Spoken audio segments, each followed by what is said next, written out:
அம்மா, சமுத்திரம் ஏமா தகதகன்னு மின்னுது? ஏன்னா சமுத்திரத்துக்கு அடியில அவ்வளோ தங்கம் இருக்கு, அதனாலதான் ஜொலிக்குது.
Hello friends, welcome to 2way Productions channel.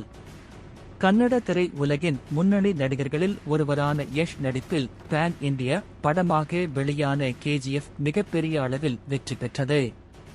இப்படம் இந்தியா முழுவதுமே முக்கிய பேசுபொருளாகவும் மாறியது. இந்த நிலையில் படத்தின் தயாரிப்பு நிறுவனமான ஹொம்பாலே பிலிம்ஸ் கேஜிஎஃப் படத்தின் 3ஆம் பாகத்தை எடுக்க முனைப்பு காட்டி வருகிறது.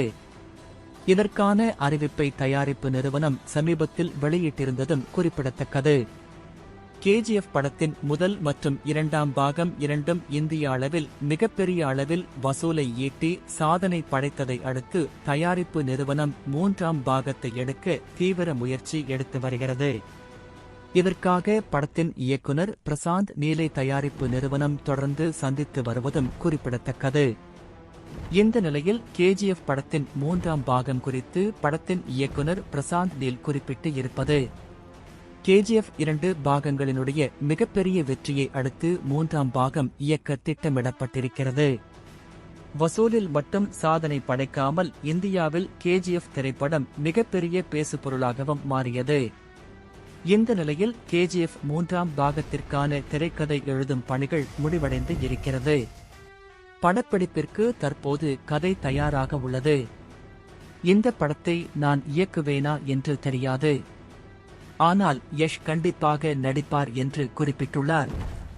கேஜிஎஃப் 2ஆம் பாகத்தின் முடிவில் நடிகர் யஷ் கடலில் மூழ்கி இறப்பது போன்ற காட்சி இடம்பெற்று இருக்கும். இந்த நிலையில் எப்படி 3ஆம் பாகத்தில் மீண்டும் யஷ் நடிப்பார் என்று கேள்வி கேஜிஎஃப் ரசிகர்கள் சமூக ஊடகத்தில் கேள்வி எழுப்புகின்றனர். மேலும் இது படத்தின் எதிர்பார்ப்பையும் அதிகரிக்க செய்திருக்கிறது. மேலும் பல சுவாரஸ்யமான சினிமா, டிவி நிகழ்ச்சிகள் உள்ளிட்ட பல செய்திகளை தெரிந்து கொள்ள 2way Productions சேனலுக்கு சப்ஸ்கிரைப் பண்ணுங்க. வீடியோ பிடித்தால் லைக், காமெண்ட் அண்ட் ஷேர் பண்ணுங்க.